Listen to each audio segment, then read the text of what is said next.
Sveiki, šiandienos tema – susisiekiantieji indai.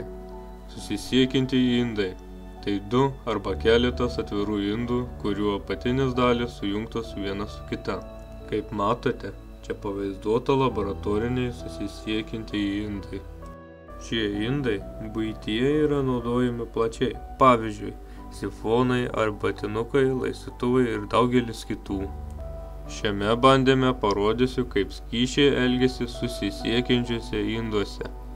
Sustabdžius vandens judėjimą, matome, kad vandens lygis dviejuose stulpeliuose yra lygus.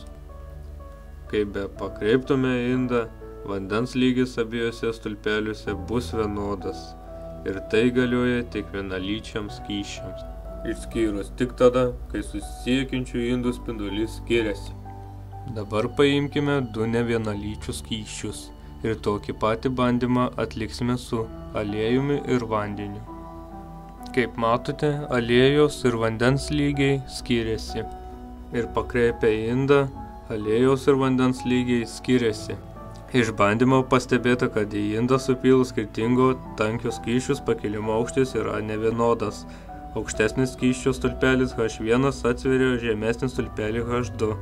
Vadinasi, tų stulpelių slėgiai yra vienodi. Norint rasti vieno stulpelio slėgį, reikia skysčio tankį padauginti iš laisvojo kritimo pagreičio ir stulpelio aukščio.